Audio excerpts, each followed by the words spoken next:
Everyone. So my name is Hackworth, and I'm going to talk to you today about the evolution of dreaming. And I'd first like to make you sit and think and wonder if there's any dream that you've had for 20 years of your life and you've never seen it come true. And I realize that most of you probably aren't even 20 years old yet, and so it's probably not true for you, at least not yet. But I'm here to tell you tonight that for as long as some of you have been alive, I've had a dream and I've never seen it come into a reality. And it wasn't just a little dream, but my biggest dream of all. When I was in high school, like many of you, I had this dream that I would go to college and I would meet my husband and I would become a lawyer and raise 2.5 kids. And it would be the perfect life. I would come home late at night to greet my husband and kids at the door who were patiently waiting for me at home.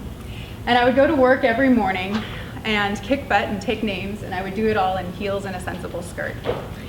And though I had this dream, I realized that it didn't actually come into a reality.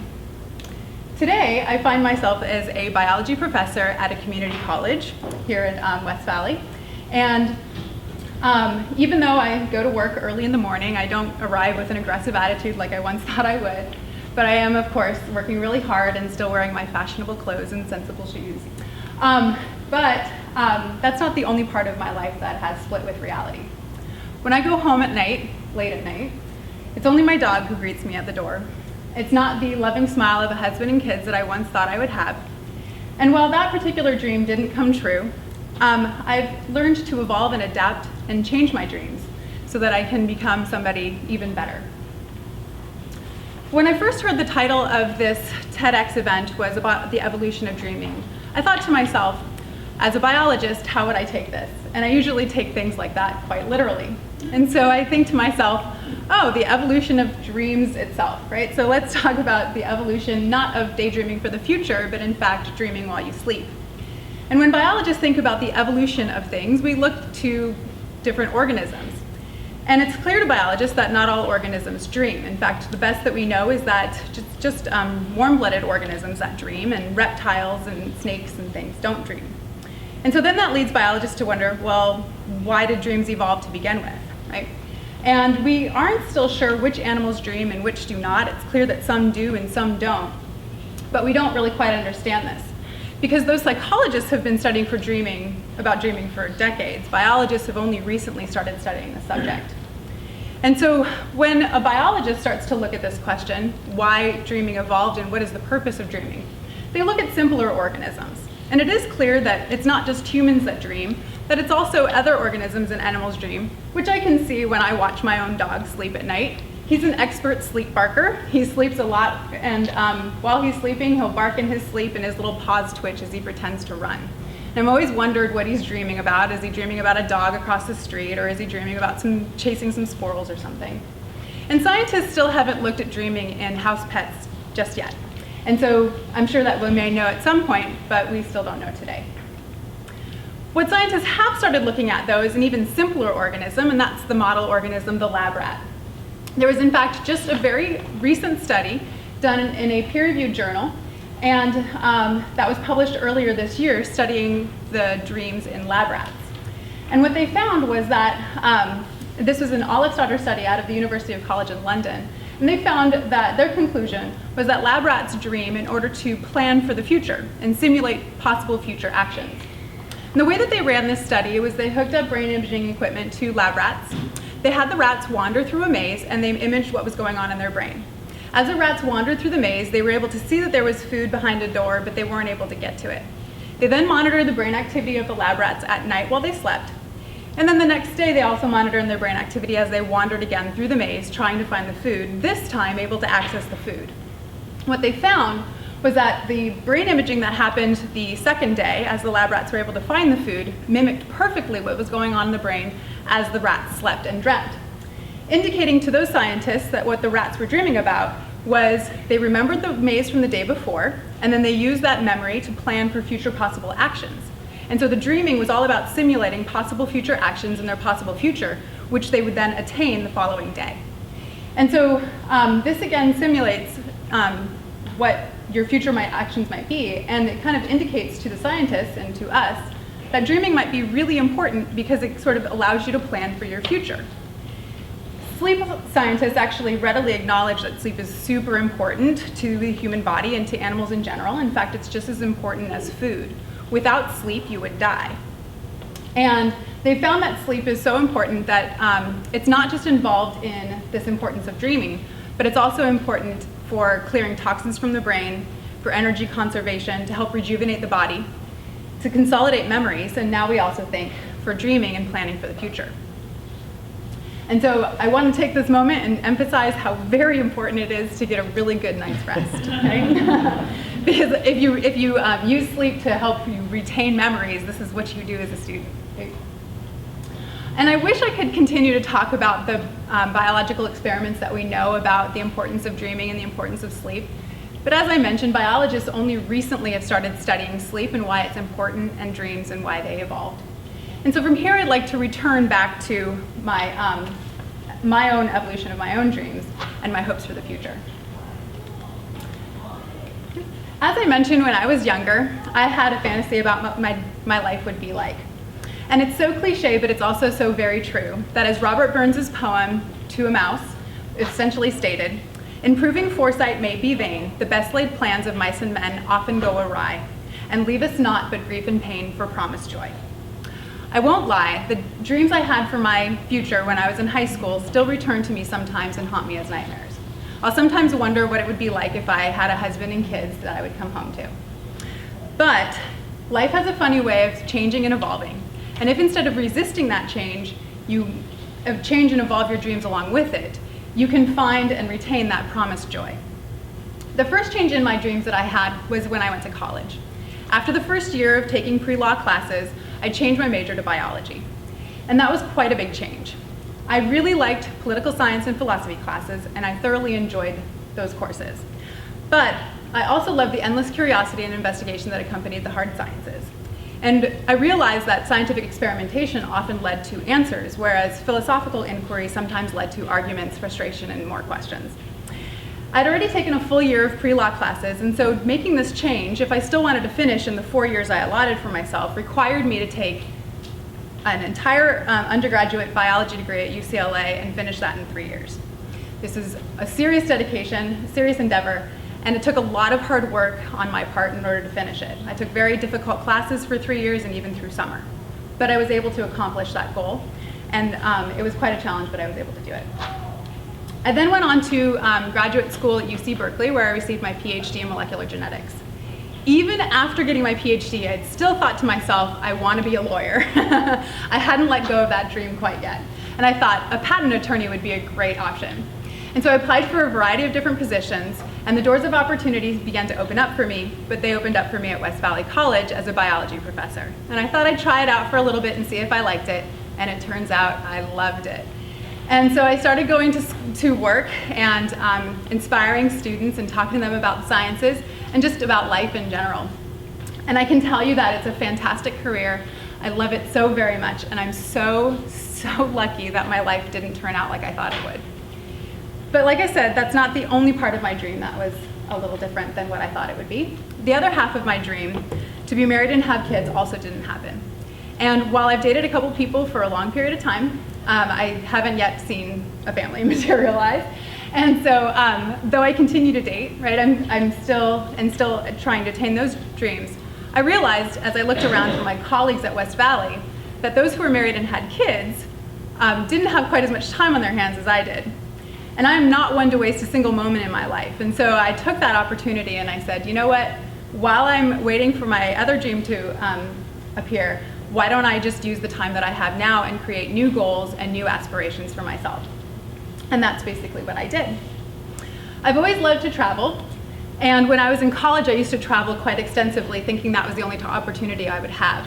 It was something that I really enjoyed, and I would go to foreign lands, and this is in the Sahara.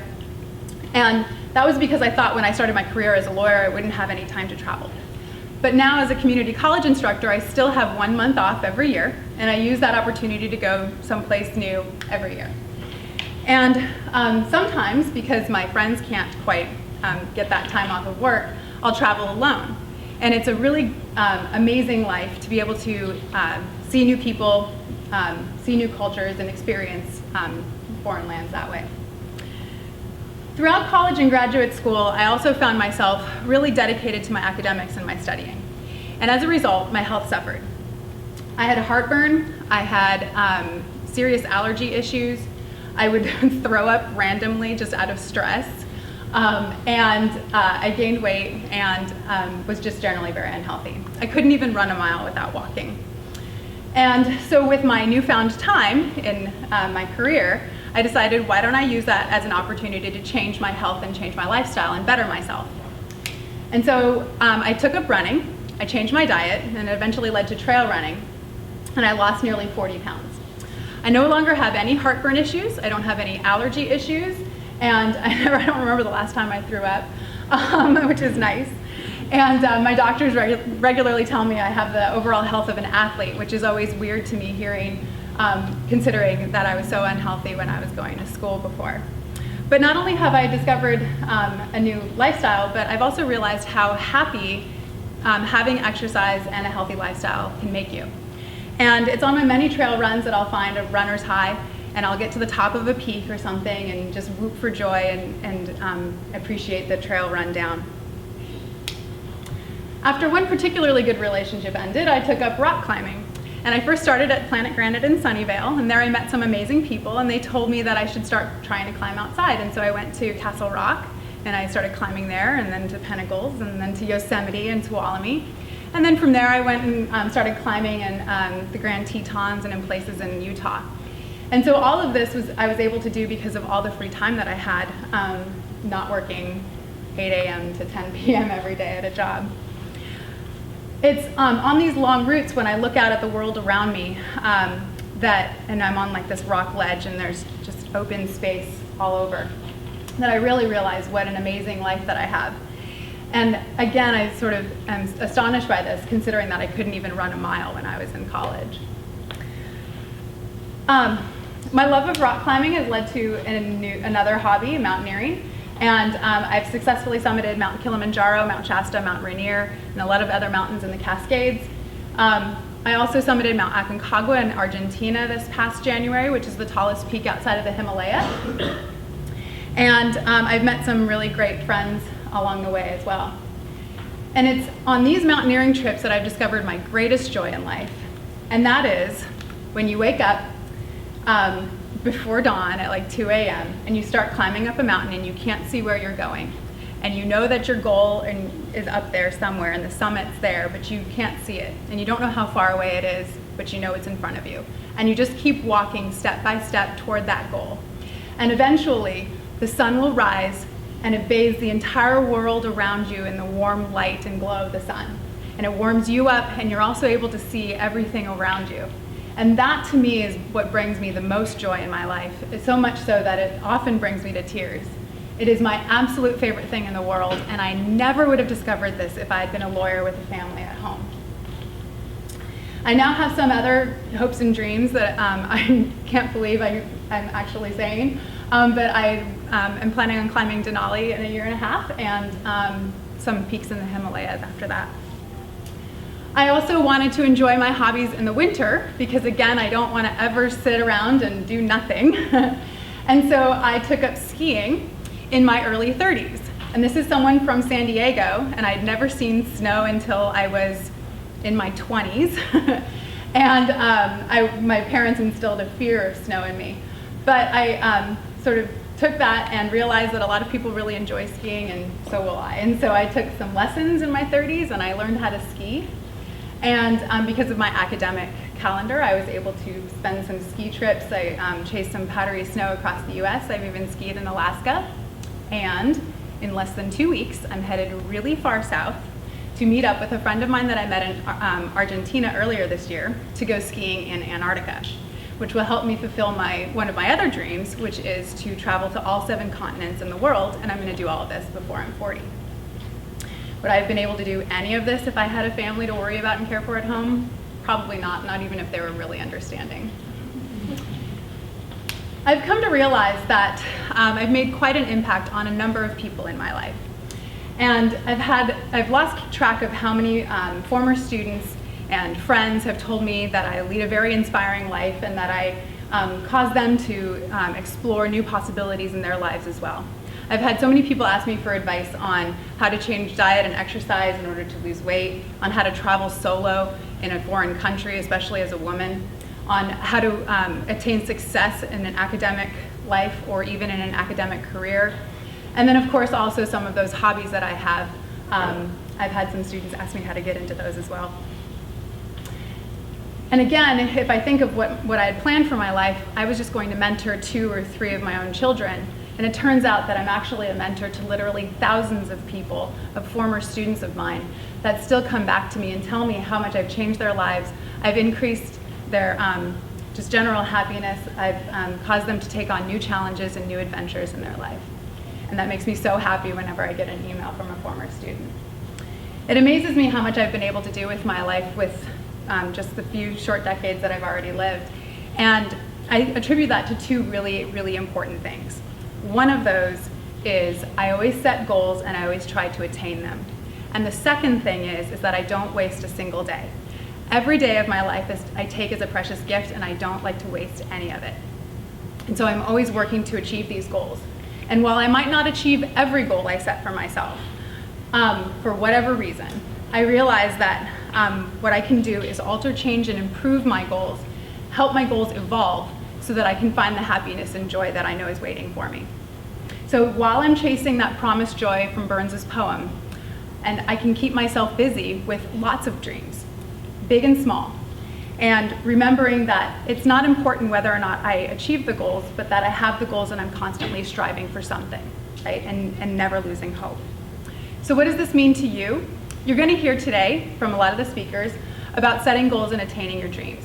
And I know that most, if not all of you, will attain most of the dreams, if not all of the dreams that you've set for yourselves. But just in case anything happens and you can't reach a goal, don't despair. Just change and evolve and adapt with what life gives you. And that don't lose hope, right? Because that's the situation I currently find myself in. And so I've done as Joseph Campbell once advised, and I gave up the life I had planned for myself in order to have the life that was waiting for me. It's okay to be somebody new.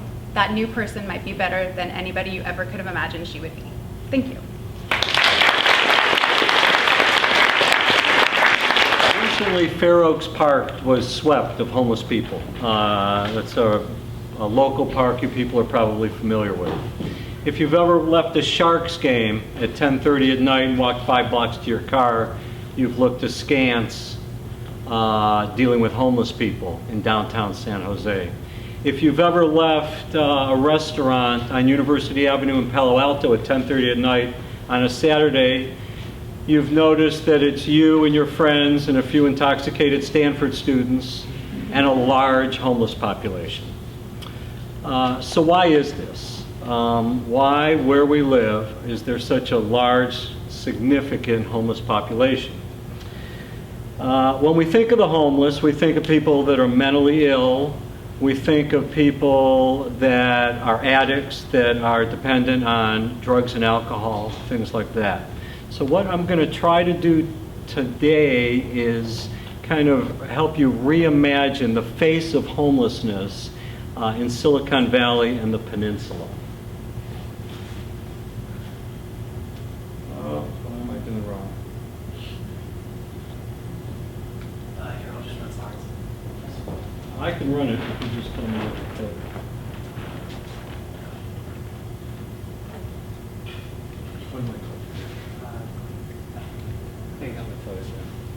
So, in the North County, we have a big biotech industry, large pharmaceutical. In this part of the county, we have Google and Facebook, we have Oracle, we have these huge companies that employ tens of thousands of people. Yet, we have a substantial homeless population. Right? Why is this?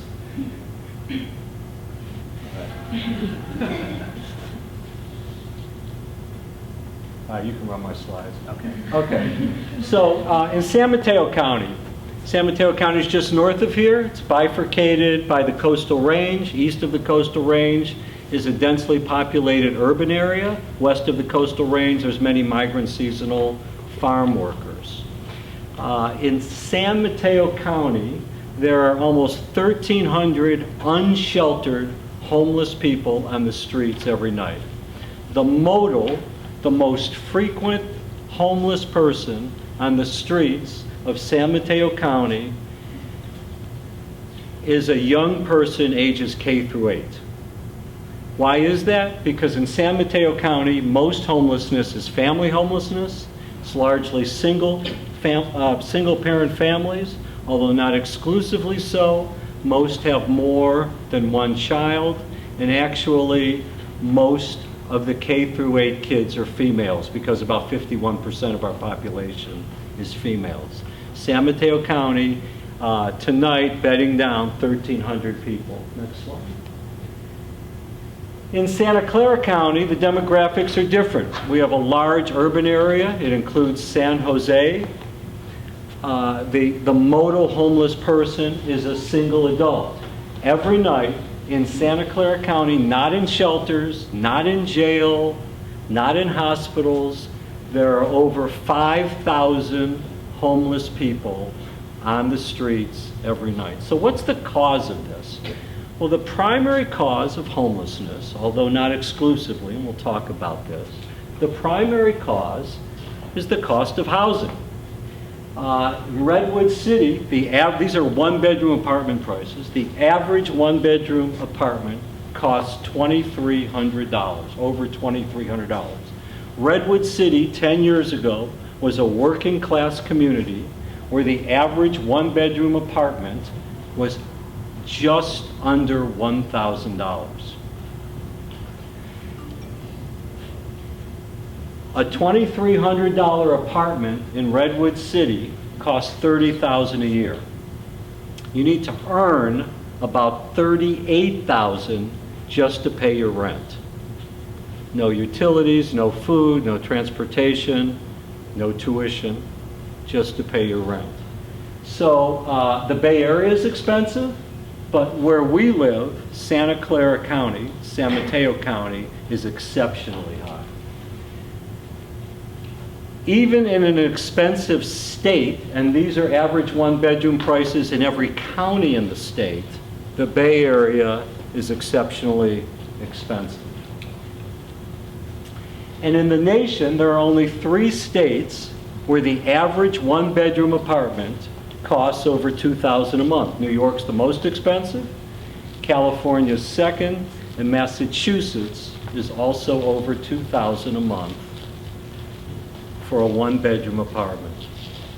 So what's the implications of this?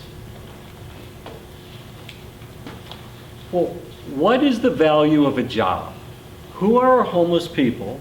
Why are so many of our homeless, over half of the homeless people that we serve when they come in, they're working over 28 hours a week. Many are working 2 jobs.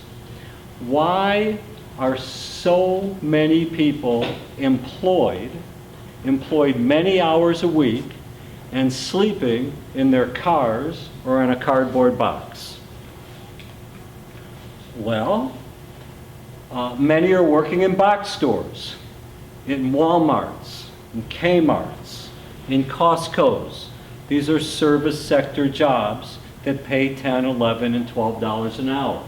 Many are working in fast food at your McDonald's and Burger King's, or back in restaurants, washing dishes.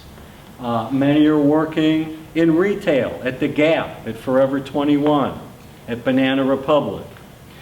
The working poor in this county live from paycheck to paycheck and frequently end up as homeless. There's virtually no unemployment at the $10 and $11 an hour level. The problem is, when the economy's great like it is, jobs are plentiful, but housing is extremely expensive. Right? So some of the homeless are working poor, but there's some populations of the homeless that are just exploding in numbers. Right?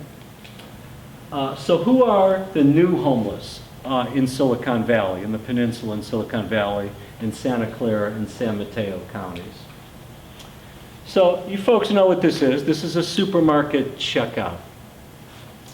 I was at one of our shelters in Redwood City, actually, and there was an emaciated gentleman. He was probably about 75.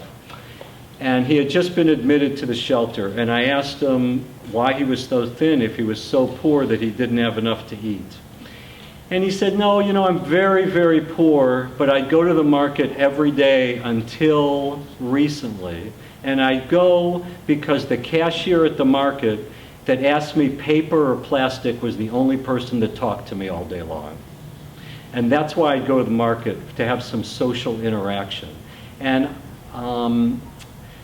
what's happening to older adults, to the elderly in our population, is that they're living on limited incomes. They worked in those service sector jobs their whole lives. They're on Social Security. And these are people that never had a drug problem, never had mental illness, are priced out of the housing market. And we're retrofitting all of our shelters to accommodate seniors who have walkers, who have wheelchairs, who have other mobility problems, to accommodate them. There's an explosion of senior citizens that are homeless. And you know, my parents are passed, but my father always used to say it's okay to be young and poor. It's terrible to be old and poor. There's some truth to that. What's another population that's growing? Well, our other population are veterans. Some of you may remember this. This is when Bush II declared that the wars were over in Iraq and Afghanistan. When our veterans come home, there's a honeymoon period. Their families embrace them, they're offered jobs, but then the stress of the battlefield, their stress disorders, their post-traumatic stress disorders, many of their experiences in the military aren't as adaptable to the workplace as we like to think that we are. 20% of our people are in shelters or veterans. In downtown San Jose, 30% are veterans. In our family, in Menlo Park, we have a 23-bed family homeless shelter. 14 of the heads of households, all with minor children, are veteran women and men. There's an explosion in veteran homelessness. So those are some of our homeless populations. But also, your young people, life choices are critical. And there's evidence to show that choices you make now and in the next few years will impact you for the rest of your life. So there's a famous study from the Annie Casey Foundation that said, if you go to school and stay in school, if you get married or find a partner before you have children, and again, finish school before you have children, you have only an 8% chance of living in poverty. That's low. However, if you drop out of school and while you're single have children, there's a 79% chance of living in poverty. The decisions, the choices that we make in life matter. So I urge you to think differently about homelessness. I urge you to think real hard about your own lives, and I thank you for your time. Can you imagine a better world? Maybe a world without climate change. Maybe a more just and humane world. Maybe a world without the homelessness that the prior speaker just talked about. Have any of you had a creative idea for a better world? Sure you have. Lots of things can stimulate creativity. Maybe frustration. If you've ever sat in a car at a red light at an empty intersection and thought, this is stupid. Or if you've thought of the plight of some of the poorest people on the planet and thought, this is unfair.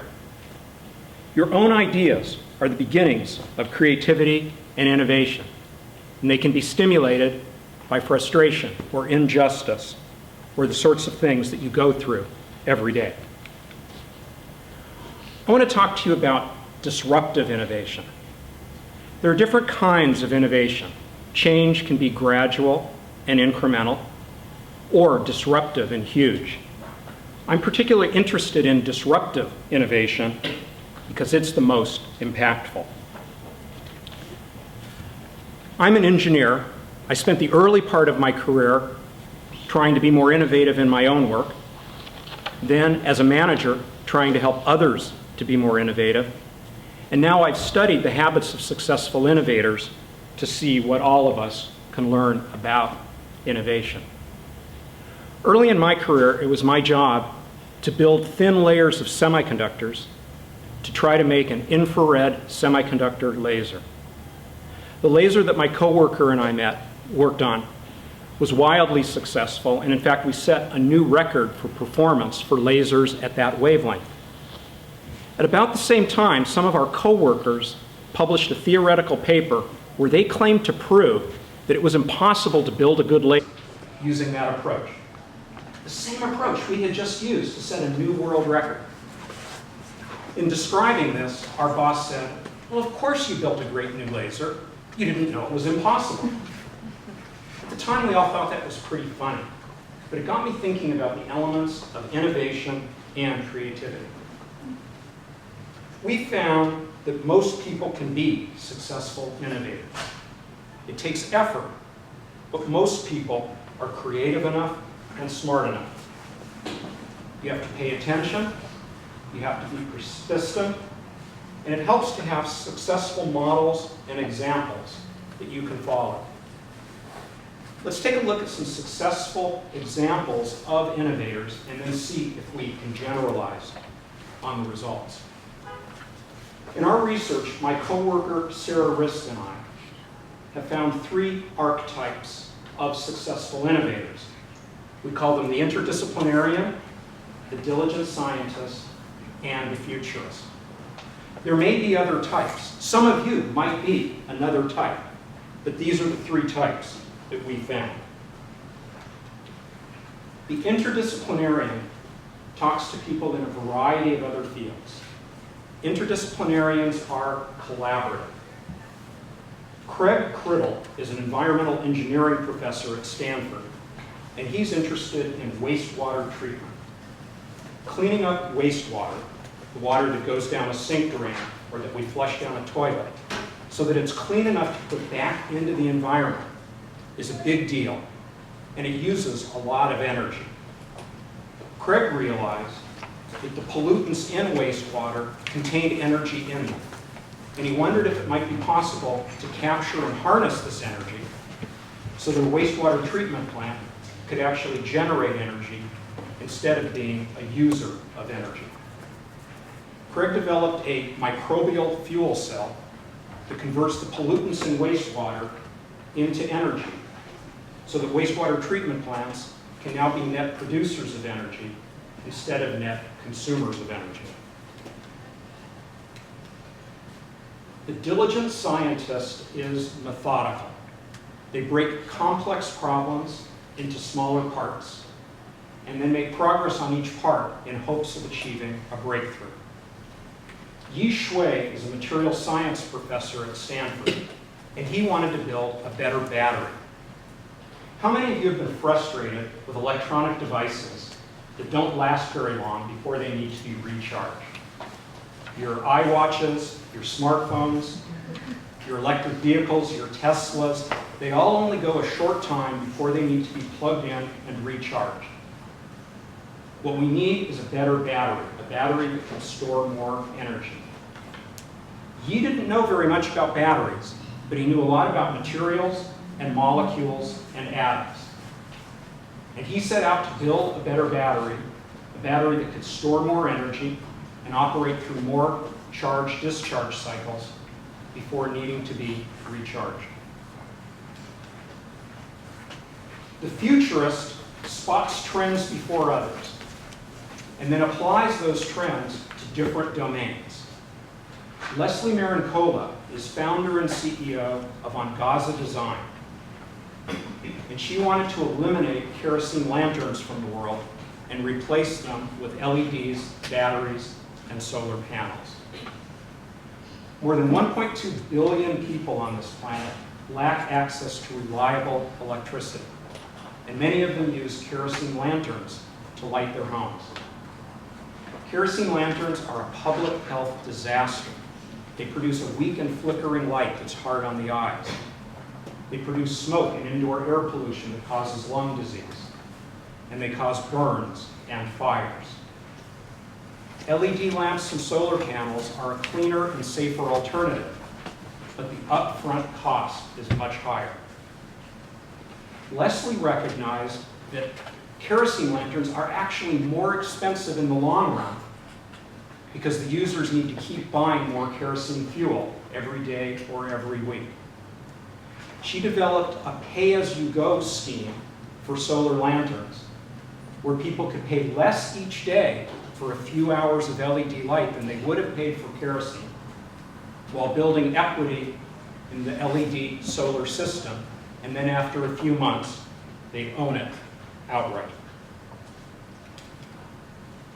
There are many more examples like Craig, Yi, and Leslie. We found that successful innovators follow similar paths, and we might be able to learn from emulating those paths. Let's take a look at the process that they all followed. They all began with a dream. Craig's dream was to generate energy from wastewater treatment. Yi's dream was a better lithium-ion battery. Leslie's dream was a world without kerosene lanterns. Dreams are important. They're inspirational and motivational statements of the problem and your vision for a solution to that problem. And they help motivate you and others to join your cause. But a dream by itself isn't enough because dreams are too big and too vague. The next thing that successful innovators do is they translate their dreams into specific actionable needs, specific achievable goals that can help them on the path to that dream. Craig needed some way of converting the complex molecules and pollutants into simpler molecules that could be used to generate energy. Yi needed a new electrode material that could absorb lithium ions and then release lithium ions. Leslie needed a way to pay for these solar lantern systems. She wanted a sustainable solution, and so she rejected models based on philanthropy. She knew that solar lanterns were cheaper in the long run, and so she was confident that a model could be found. The next thing that successful innovators do is to identify barriers or obstacles in their way, or maybe ways of getting around those barriers and obstacles. Craig needed a chemical reaction that could convert those pollutants into energy. Yi needed nanowire electrodes that could expand to absorb lithium and contract to release lithium. Leslie needed help with LED and battery and solar technologies, as well as advice on mobile payment schemes that were suitable for the poorest people on the planet. And then finally, successful innovators get to work knocking down barriers and developing solutions to their problems. All of these innovations that I've talked about are turning out to be disruptive and revolutionary, not merely incremental and evolutionary. Today, Craig is building a prototype wastewater treatment plant capable of processing thousands of gallons of wastewater per day.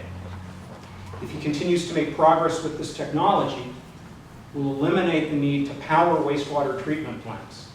The result will be wastewater treatment plants that can power themselves, or maybe even contribute excess energy onto the electric grid. Today, the batteries that Yi's designed are being shipped and used in cell phones worldwide, perhaps many of the cell phones you have today. And if he continues to make progress with this technology, the result will be long-lived consumer devices, electric vehicles with longer range, and maybe even energy storage on the grid. Today, Leslie's company is providing solar lanterns to many of the poorest people on the planet. And the potential is a world without kerosene lanterns. That's how it works in practice. They all began with a dream. From their dreams, they developed specific actionable steps and then got to work on those actionable steps. That's how it works. I can hardly wait to see what you all accomplish. Thank you and good luck. The way I want to talk about Reinvention is simply the idea of having a different focus, where the next 5 years of your life might not look like anything for the past 5 years of life. And I think the way most people approach a reinvention is this scary, daunting process that is very abrupt. And the reality is it's something that can be planned. It doesn't have to be rushed. It doesn't have to be just drastic. It's something that you can plan. And so I'm going to walk you through 2 chapters of my life and sort of walk you through some of the lessons I've learned and struggles that I had when it came to reinvention. And so, So the first chapter in my life was I spent 3 years speaking, traveling and speaking, training churches across the US and internationally. And after that, I ended up changing directions completely and started flipping houses in the Silicon Valley. And so let's begin. So one of the biggest misconceptions that I had early on was the idea that once I chose a career, I had to do that forever. And I believe that because my dad had been an engineer for decades, my mom had been a nurse for decades, and all my family friends were the exact same way. And so I just didn't know that it was a possibility. So after high school, I actually went to community college. And because I didn't have any clear idea what I wanted to do, so I just thought it was a really bad financial decision to go to a UC or a state university. And so I remember one day in between one of my classes, I sat on a bench, I had my head in my hands, I just felt really frustrated, felt stuck, because it felt like everyone else knew what they were doing except for me. And I remember turning to all these personality tests online, trying to use them as like this magic 8-ball, hoping that they'd tell me like, this is my preordained purpose, this is Brandon's career, and it didn't happen, so it was terrible. But I ended up realizing that actually on the side, what happened was I was actually working with churches on the side at the time, and just the idea of working with people who are less fortunate than me, whether they were sick or poor, seemed more meaningful than just sitting in front of a classroom. And so after my first year in college, I transferred to a university 4 hours north, and I started exploring the same kind of work with local churches there. And I got really involved, and there was this one distinct evening. I remember I was walking back to my dorm, and it was like a fork in the road moment, and it became overwhelmingly clear that I felt more fulfilled, more excited about life, working with the sick and the poor than anything else I've ever done. And I could either go all in on that, or I could sit in front of another classroom for 4 years studying psychology and maybe doing something down the road. And for me, the choice was really clear. And so I ended up wrapping up that semester and dropped out of school, and I partnered with 2 other guys who were who had the same mission and vision as I did, and moved back to San Jose. And we spent the next 3 years sharing about our work on our blogs, our YouTube channels, on Facebook, and it was amazing. The undertone of our message with the work that we were doing was that you don't need credentials to change a life, to make a difference. If you're willing, you're ready. Go make a change. Go do something. And we built a massive audience based on that message. And at one point, we actually had people flying in from other states, other countries, to come to San Jose because they wanted to shadow us and learn how they could take what we were doing and bring it back home. And it was just this profound thing. And we weren't funded or anything. We weren't backed by any organization. We just simply cared about helping people and making a difference. And over the next 3 years, we spoke in front of crowds of 20, 30, 50 people. Sorry, I totally missed one slide. Hundreds of people, and left and right, we're just impacting people. And we got messages almost every day about lives from people whose lives we changed, sort of turned right side up, so to speak. And it dawned on me one day that I made it. Because I never set out to make this a career. But now that it had turned into something, I was like, well, I sort of arrived. And so let me share a couple lessons that I learned from that. And the first thing was defining my value system. When I was at that crossroads of deciding whether I should drop out of college, I had to face all these shoulds of society. The expected path that was set before me as the child of 2 Chinese parents who raised me to focus on academics.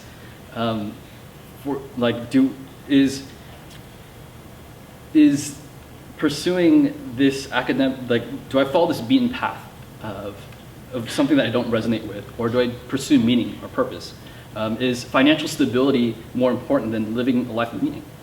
Is the only reason why to pursue a career is it just for the prestige and pay, right? And so we all have value systems that we live by, and if that guide our decisions and the way we operate, and the catch is if we don't consciously decide what value system we live by, we will mindlessly adopt the most prevalent one. And I'll give you an example. You guys can probably relate to this. Is the beating drum in society is, especially for young adults and even teenagers, is it's all about crafting your life to impress people, right? We're all sort of, herded to compete against each other in this invisible popularity contest, and worse yet, we perceive ourselves and other people within this artificial rating system. And like Facebook and LinkedIn, or not even LinkedIn, sorry, Instagram, these are like perfect platforms for this. And the only way that you do not become a victim of this process of constantly being pushed and pulled by what friends say, what society says, what your parents say, what the media tells you should be important, is by taking the time to consciously decide what your own value system is. And a value system is like a compass.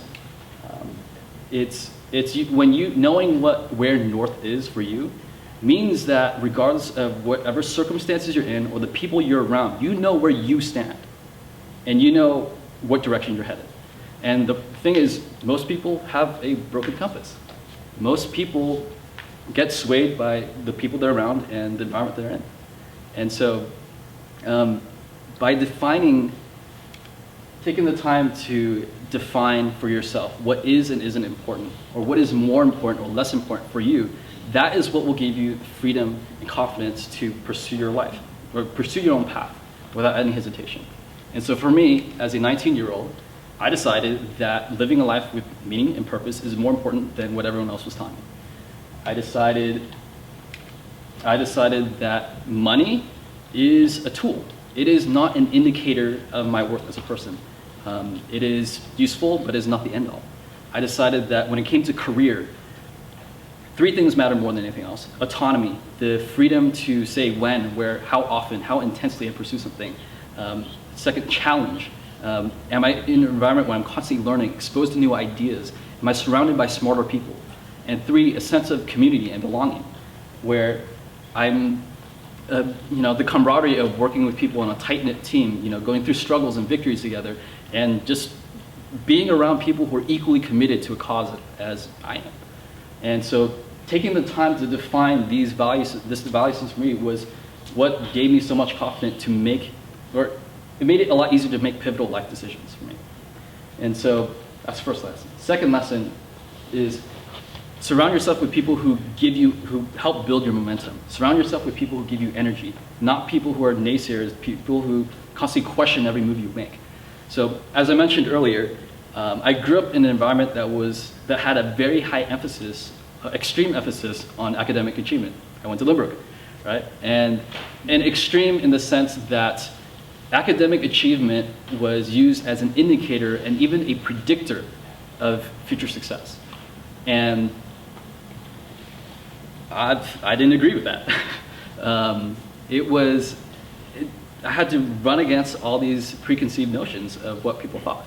And so the decision for me to drop out of school to work with homeless and sick people, I wasn't dropping out to start a company, that was like committing cultural suicide. And so I didn't know that I was actually signing up for a 2-week argument with my mom, and because she believed and still believes that a degree is a prerequisite or a guaranteed route to financial success. And I believe, and she was pushing me towards that, so I appreciated that. But I believe that that was maybe true at a certain time in history, and definitely true for certain realms of expertise. But for me, not so much. I didn't think it didn't make sense given my direction. And so I ended up pulling the adult card on my mom, and I said, Mom, I'm an adult, let me make my decision, and if it doesn't work out in 6 months, I'll do it your way. And I immediately moved out, and because I knew I needed to surround myself with people who were like-minded, who could unconditionally support me, who had the same drive, same vision, same values. And so living at home actually would have been the best financial decision, but I knew it wouldn't be conducive to what direction I was headed. Third lesson is constantly explore. It was actually really convenient because I actually grew up in church. And so having my first reinvention be in a world that I was already familiar with was really awesome. It sort of reduced the extremeness, the abruptness of reinvention. And, because I had a year and a half to sort of test the waters, feel my way into ease in, and it was a low-risk reinvention, if you will. And the point is that even though I didn't enjoy what I was doing as a student, I still took the time on the side to pursue and explore interests on the side, and that became my escape from my day-to-day, but it also became the window of opportunity I needed to reinvent myself. So even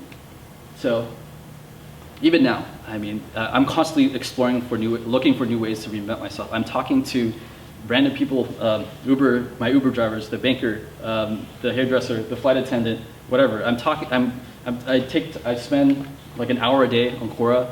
I make it a point to go to dinner parties, get meals with entrepreneurs, and go to potlucks with people who are from various backgrounds and have various stories.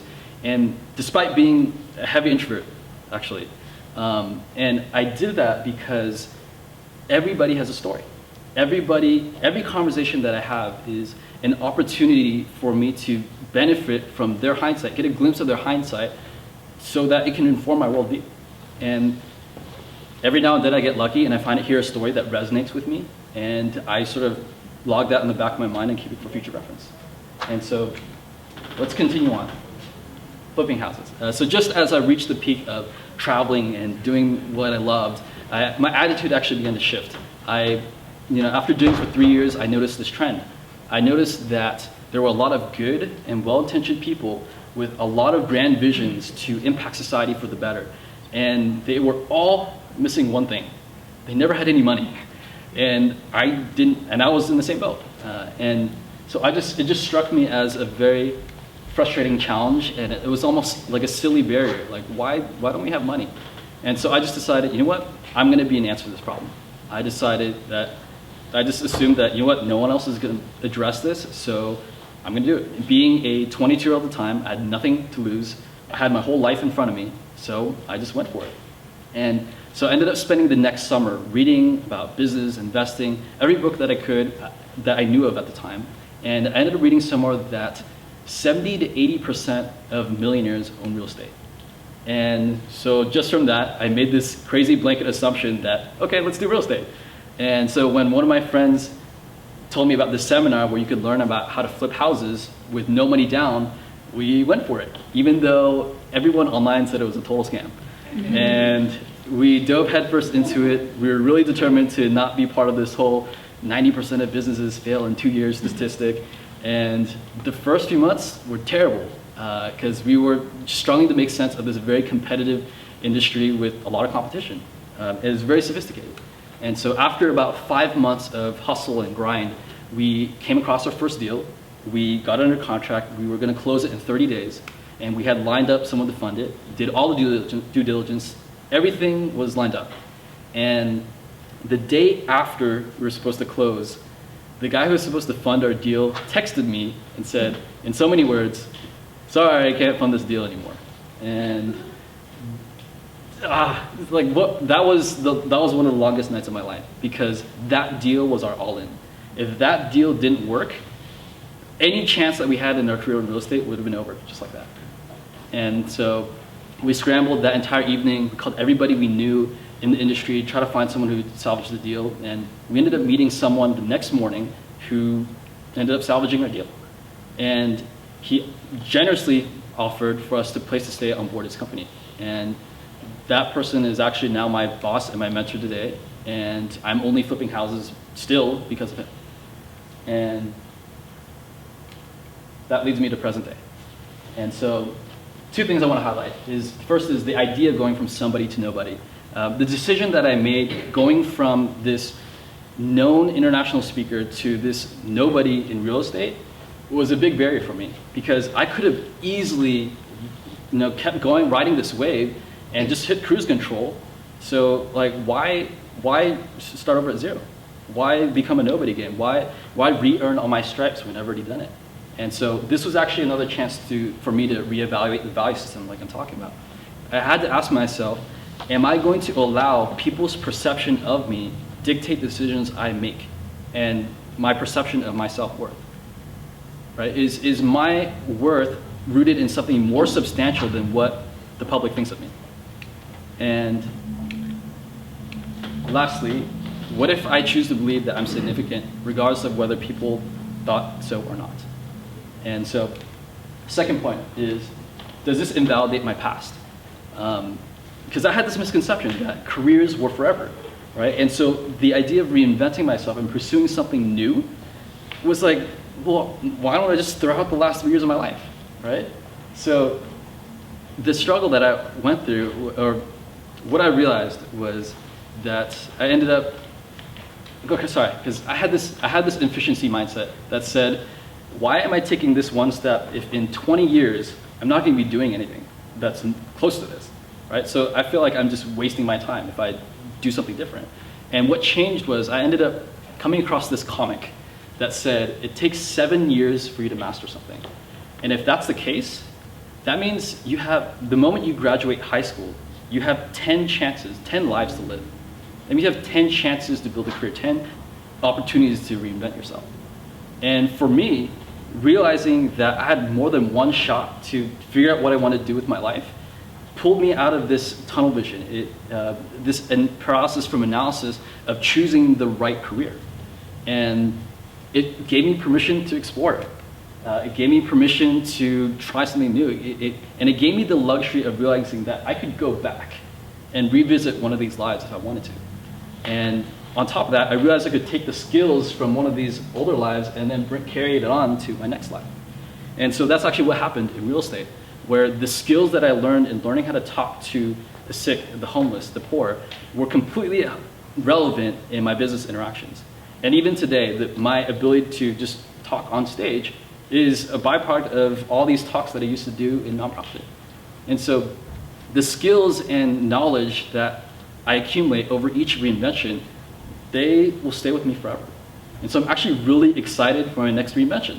And I'm actually even more excited for the time that I'm 50 or 60, because by then I'll have mastered 5 to 6 different careers, and I'll be able to create something that no one else can.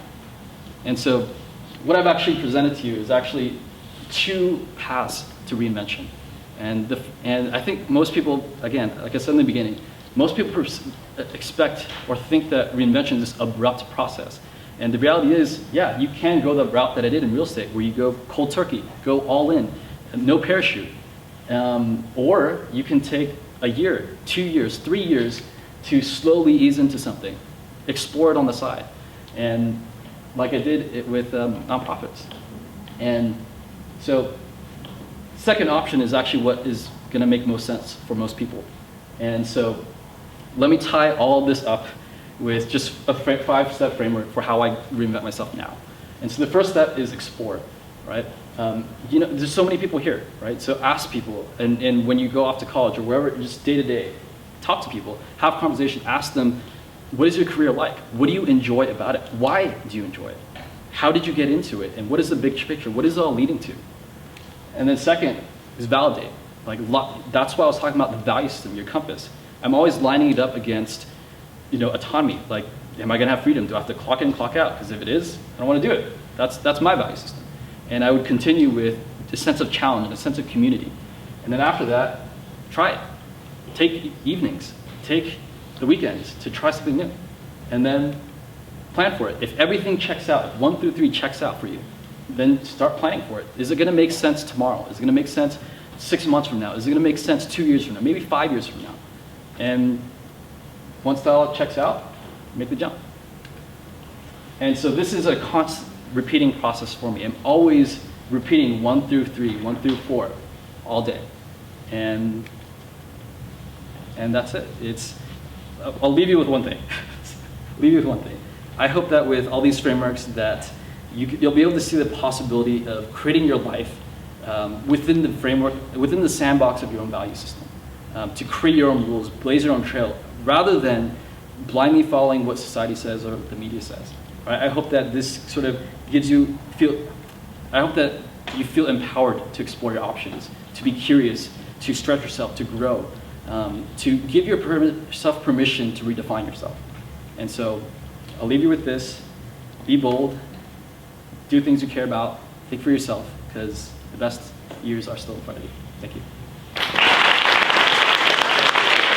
Hi, everyone. So I want to start off with a poll. So if you are a freshman, raise your hand. Okay. If you're a sophomore, raise your hand. Juniors? Seniors? Yeah. All right, and then non-students out there? Okay. So now, how many of you guys are thinking of applying to college at some point in your lives? Looks like most of you. And how many of you guys are going through the process right now? So I was there exactly 3 years ago, actually. I was applying to colleges, and not gonna lie, I was pretty stressed out. So out of those who raised your hands, are you feeling stressed right now? Like, raise your hand if you're kind of worried, a little stressed. Yeah? Okay. So I was pretty stressed, I think, throughout that process. I knew that I really wanted to get into college. And this actually started when I was in middle school. So we're going to backtrack to when I was in middle school. I was in 6th grade, and I read a book on inventions. And I was going through the book, and I was reading about the coolest inventions. They were changing the way people view technology. They were changing how the world worked. And I thought, I want to build something like that one day. I want to build something just as cool, just as groundbreaking. I want to build something that will change the world, that will change the people view education, or change the way people view technology.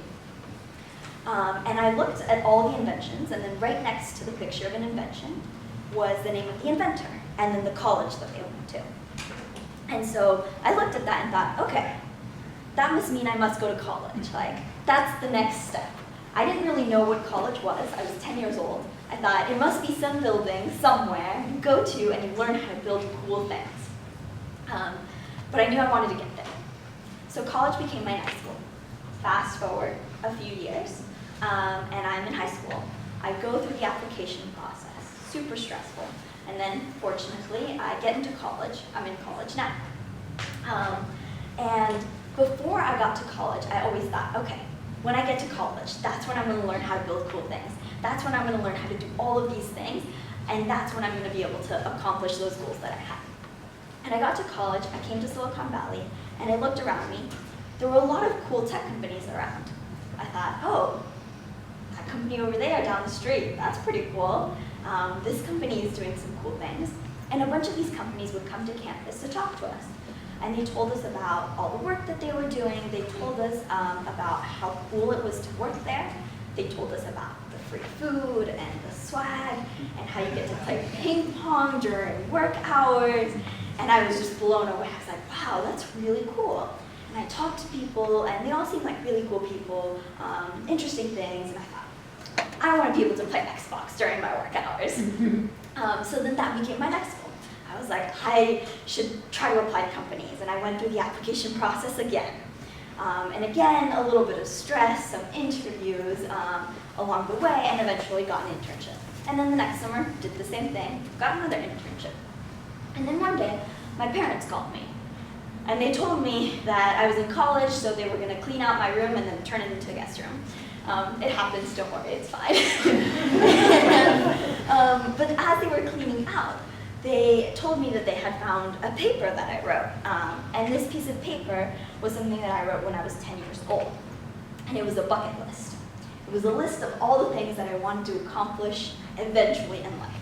And some of the things on the list were ride the world's biggest roller coaster, travel to all 7 continents, learn French and Italian, and then some of them were things like start a charity or volunteer organization, invent something. And I realized I hadn't done any of the things on that list. Granted, I was 10 years old when I wrote that list, but still, I was very excited about all of these things. I had lots of big dreams that I wanted to accomplish, lots of things that I wanted to do, lots of things that I thought, okay, when I get to college, that's when I'll learn how to do those things. In 10, 20 years from now, that's when I'll be able to do those things. That's when I'm going to start working on building something cool, on starting a charity or starting a volunteer organization. Fast forward 10 years later, still haven't done any of that. And so I started thinking about what I'm doing now. And I realized I'd forgotten about those dreams. I'd forgotten about the things that I really wanted to do. I'd forgotten about why I chose to go into technology in the first place. Because of all the things that I could accomplish with it, because of all those dreams that I had when I was 10, that I realized were still very valuable to me. So one of the biggest dreams I've had, and one of the dreams I think many people have had, is to make the biggest positive impact in the world I possibly can make. And I've always had in the back of my head the idea that I wanted to solve the world's biggest problems. Is there life on other planets? How does the brain work? Can we create a global, peaceful society? And I knew I wanted to work on these questions. I knew I wanted to climb a mountain, but I didn't know what path to take. And then, 3 years ago, I learned how to code, and I fell in love with technology. And so I like coding because 3 main things. 1, it's really fun. 2, it's really innovative. And 3, I feel like coding gives me a sense of purpose. So coding is really fun. For me, it's like a creative outlet and a puzzle or challenge at the same time. It's kind of like writing an essay. You start with a blank page and an idea. And if you take your idea and you break it down into arguments and put it all into the right places, you can press a button and things come off the page. But it's more than just writing an essay, because if you code, you can actually solve problems. You can fix challenges. You can help create communities. And so, but coding was more than just something that's fun. It's also really innovative. If you code, you get to be on the brink of society. You get to invent the new thing. You get to contribute to humanity. And so instead of doing something that someone has done before you and something that you've seen in the past, you get to be pushing the envelope forward. And it's really exciting to be on this new front end of humanity. And so because it is so innovative, it also gives you a sense of purpose. If you are in technology, for me, or if I code, I know that instead of working with just 1 or 2 people every day and solving 1 or 2 problems at a time, if I code or if I invent something, I could impact millions of people or tens of millions of people. And to me, this was the way I could follow my dreams, the way I could confront these large questions that humanity has. You know, right now with technology, we are in the process of figuring out how the brain works. We are looking at new planets. We are creating this global, peaceful society. And we are able to answer these great, big questions with technology. And for me, computer science has been a path that I can take to climb this mountain. And it's very, very exciting to be able to know that I have found something that I love to do, and I can take that and I can follow my dreams. And so I can keep this bigger picture in mind. And so even if technology isn't something that you are super passionate about, I urge you to keep looking for something that you really like doing, so that even though you can set the smaller goals for yourself and say, okay, yep, the next step is to get into college, or yep, the next step is maybe I do need to get this internship. If you have something that you really love doing, you can use that as a tool to keep the bigger picture in mind and answer those bigger questions. So we've heard a lot of really huge ideas. We're going to save the world. We're going to cure poverty. We're going to figure out how the brain works. But for the next few minutes, I kind of want to take it to just us in this room. So for the next few seconds, just think about what you would do if you could just spend your time working on something you've been dreaming about. If you had 2 weeks, a month to just focus on what you wanted. I'm sure that in this room alone, the amount of diversity in thoughts would be staggering. And so let's go back to that poll that Reynis was talking about. Can the freshmen raise their hands again? Cool, so you guys, it's been a few months of school. You've kind of figured out what high school is like, you figured out what school is like, and now you think that for the next few years, you guys are just going to do school. You're going to do high school, you're going to figure out what that means in terms of college, you're going to really figure out what you're interested in school-wise. Sophomores, can you raise your hand? You guys know what high school is like. You kind of have your friends down, you know what classes you're probably going to end up taking, you know maybe kind of what you're going to end up doing, even maybe in the next year. But you think you're set. Juniors? We were there. We know. Junior year is the worst. It's kind of the first time everyone starts putting that very external pressure. It's like, what do you want to do with your life? And you're like, I'm 16. What am I supposed to know? And seniors, can we raise our hands? Again, we know. We were there, and it's just this incubator of stress, and it's this incubator of just really, really a lot of pressure from all sides. But what's very common among those 4 groups is the waiting period. You're not going to focus maybe on that dream that you thought about 10 seconds ago or a minute ago or whenever we started discussing that. What you're focusing on is just the next step. And for many, it's that next step is getting into college. And you guys think, yes, I'm going to get into college, I'm going to do what society expects me to do, I'm going to do that, and then I can actually start focusing on what I've wanted to do for so long. Unfortunately, we're here to tell you that that doesn't really work. Because you get to you're in high school, you're like, I'm going to get to college. Then you get to college, and then you're like, where is the next internship? Where am I going to get my new job? What is that research position going to be? You get to the workforce, and you now have to start thinking about careers. And you now have to start thinking about career opportunities, and families, and 401ks, and I don't even know what those are. But what's common throughout our entire life is that we keep waiting. We keep waiting for everything in our life to kind of be put on hold, and to be put on hold so that we can take the time to actually devote ourselves to our passions.